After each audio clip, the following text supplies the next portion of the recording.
Hello friends, कैसे हैं आप सभी। आशा करता हूं कि आप सभी स्वस्थ होंगे। आज की इस वीडियो में हम देखने वाले हैं कक्षा 6 का जीव जगत लेसन नंबर 2 है। बहुत ही इंपॉर्टेंट है आपके एग्जाम की दृष्टि से। जरूरी नहीं है कि ये कक्षा 6 के लिए ही उपयोगी हो।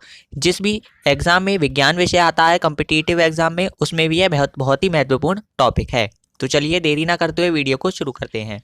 यदि आप अपने परिवेश का भ्रमण करते हैं, भ्रमण का मतलब जब आप घूमते हैं, तब उस समय जंतु एवं पौधों को ध्यान से देखने पर आपको पता चलेगा कि पृथ्वी पर असंख्य जीव जंतु रहते हैं, पेड़ पौधे रहते हैं। आपको पता होगा ये घरों, तालाबों, नदी तथा समुद्र के जल में भी, और जंगल में भी, और मैदान में भी, यहाँ तक कि बर्फ से जो ढकी हुई पहाड़ियाँ होती हैं ना, और जो तपते रेगिस्तान होते हैं, वहाँ पर भी पाए जाते हैं।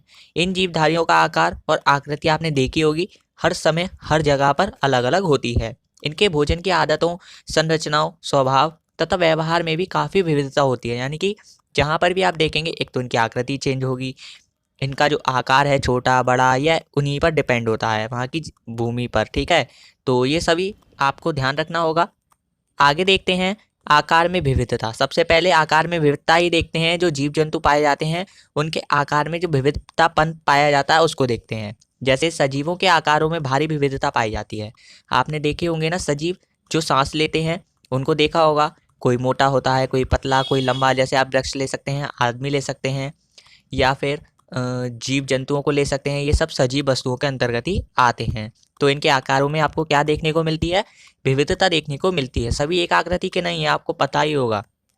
जैसे कि कुछ जीव इतने सूक्ष्म होते हैं कि उन्हें हम आंखों से नहीं देख सकते हैं, इन्हें सूक्ष्म जीव कहते हैं। जैसे कि अमीबा हो गया, पैरामीशियम हो गया, बैक्टीरियाज हो गए, या फिर यीस्ट हो गए जिसे हम खमीर कहते हैं, आदि। ये सभी किसके अंतर्गत आते हैं? सूक्ष्म जीव के अंतर्गत ही आते हैं। कुछ जीव बड़े होते हैं, जैसे कि मगरमच्छ हो गया, घोड़ा हो गया, आदमी हो गया, गाय हो गए, हाथी हो गया, कोयल हो गया, आदि। ये सभी सजीवों के अंतर्गत ही आते हैं। और जीव कौन से हैं? ये बड़े हैं। संसार का सबसे बड़ा जीव आपको याद रखना है, नीली व्हेल है, जो कि कहाँ पाई जाती है? समुद्र में पाई जाती है। और एक नीली व्हेल का जो भार होता है, यानी कि वजन जो होता है, वो लगभग 30 हाथियों के भार के बराबर होता है। आपको दिमाग में फिट कर लेना होगा। यदि आपसे पूछा जाए संसार का सबसे बड़ा जीव कौन सा है, तो आपको क्या बताना होगा? नीली व्हेल होगी, जो कहाँ पर पाई जाती है? समुद्र में पाई जाती है। दूसरा हम नंबर देखते हैं आकृति में विविधता। सजीवों की आकृति भी अलग अलग होती है। इनमें से कोई बेलनाकार होता है, कोई गोलाकार होता है, कोई त्रिभुजाकार होता है, कोई छतरी की आकृति का होता है, कोई चप्पल की आकृति का होता है, या फिर कोई नौकाकार, तथा कोई जीवधारी तारे की आकृति का होता है। कुछ जीव ऐसे भी होते हैं जिनको किसी निश्चित आकृति के आधार पर क्रमबद्ध नहीं किया जा सकता है, यानी कि जिसकी बनावट कुछ भी हो सकती है, इसका कोई निश्चित क्रम नहीं है। इनके शरीर की बनावट एक अलग ही प्रकार की होती है। किसकी? सजीवों की आकृति। ठीक है, नेक्स्ट है भोजन में विविधता। सजीवों को जीवित रहने तथा शरीर की विभिन्न क्रियाओं के लिए भोजन की आवश्यकता होती है। आपको पता ही होगा, आप भी एक सजीव ही हैं, प्राणी। सभी सजीव एक ही प्रकार का भोजन नहीं करते हैं। आपको ये भी पता होगा कि हर कोई व्यक्ति एक जैसा भोजन नहीं करता है। हमारे भारत में आपने देखा ही होगा कितने अलग अलग धर्म के लोग रहते हैं, और इन सभी का खाने का जो ढंग है और जो खाने के सामान है वो सभी अलग अलग होते हैं। जैसे कि पेड़ पौधे अपना भोजन स्वयं बनाते हैं, तथा जो शेष जीव हैं, यानी कि पेड़ पौधों को छोड़कर जितने भी जीव हैं, समस्त जीव, वो भोजन के लिए पौधों पर ही आश्रित रहते हैं। कुछ जंतु केवल पौधों को या फिर उनकी पत्तियों को, फल को, बीजों को, आदि को खाते हैं। इनको हम क्या कहते हैं? शाकाहारी जंतु कहते हैं। याद रखिएगा, किसे शाकाहारी जंतु कहते हैं? तो जो पेड़ पौधों को छोड़कर समस्त जीव होते हैं, जो पेड़ पौधों की क्या खाते हैं? पत्तियां, फल, बीज आदि भागों को खाते हैं, यही क्या कहलाते हैं? शाकाहारी जंतु कहलाते हैं। बल्कि जो कुछ जंतु ऐसे भी होते हैं जो केवल दूसरे जंतुओं का मांस या फिर कीड़े मकोड़ों को ही खाते हैं। ऐसे जंतुओं को हम मांसाहारी जंतु कहते हैं, केवल जो मांस खाते हों। और कुछ जंतु ऐसे भी होते हैं जो अपने भोजन में दोनों ही प्रकार का आहार, जिसमें पौधे भी आते हैं और मांस भी आता है, यानी कि कुछ ऐसे जंतु भी हैं हमारे इस पृथ्वी पर, या फिर ब्रह्मांड पर, या फिर इस संसार में। ऐसे भी जानवर हैं, या फिर जंतु हैं, या जीव है, कुछ भी समझ सकते हैं, जो पौधों को भी खाते हैं और मांस को भी खाते हैं। ग्रहण करना और खाना एक ही बात होता है। तो इन्हें हम क्या कहते हैं? सर्वाहारी जंतु कहते हैं। याद रखिएगा आप। जंतुओं को अपनी आदतों तथा वातावरण के अनुसार विभिन्न प्रकार के भोजन की आवश्यकता होती है। जैसे कि आपको पता ही होगा, जो हिमाचल प्रदेश है या बिहार साइड का जो इलाका है, वहाँ पर चावल ज़्यादा खाए जाते हैं, केरल साइड ज़्यादा खाए जाते हैं। तो इसी प्रकार वातावरण के अनुसार ही क्या होता है, जो भोजन है उसकी आवश्यकता जीवों को या फिर समस्त प्राणियों को होती है। आपको ये भी याद रखना है, बहुत ही इंपॉर्टेंट है आपके लिए। दूसरे नंबर पे हम ये देख लेते हैं कि जो हरे पेड़ पौधे होते हैं ना, वो सूर्य के प्रकाश में वायुमंडल की जो कार्बन डाइऑक्साइड होती है और जो मिट्टी से जल लेकर भोजन का निर्माण करते हैं, कौन? पेड़ पौधे। याद रखना है आपको।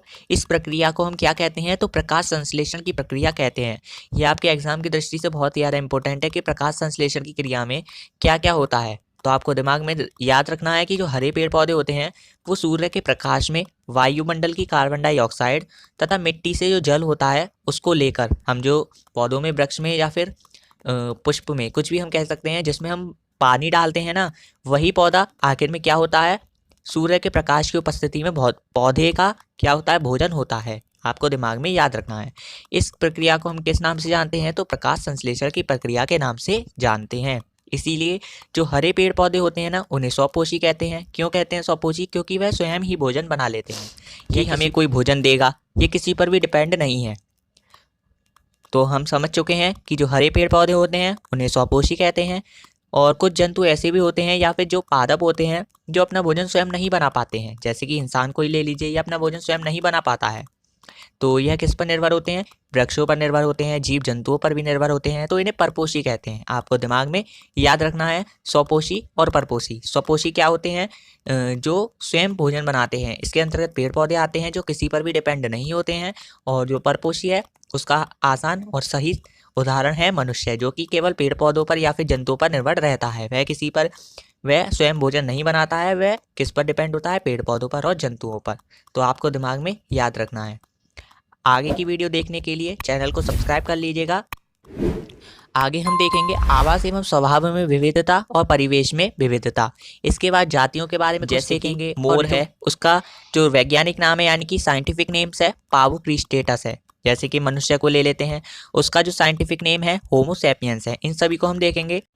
इसके बाद जो सजीव होते हैं यानी कि लिविंग थिंग्स होती हैं, निर्जीव नॉन लिविंग थिंग्स होती हैं, और जो मृत डेड, इन तीनों को अच्छे से ध्यान से देखेंगे। तो आप चैनल को सब्सक्राइब कर लीजिएगा और आपको वीडियो अच्छी लगे तो वीडियो को लाइक कीजिएगा और कमेंट सेक्शन में कमेंट जरूर बताइएगा कि आपको वीडियो कैसी लगी। मिलते हैं अगली वीडियो में, तब तक के लिए जय हिंद जय भारत।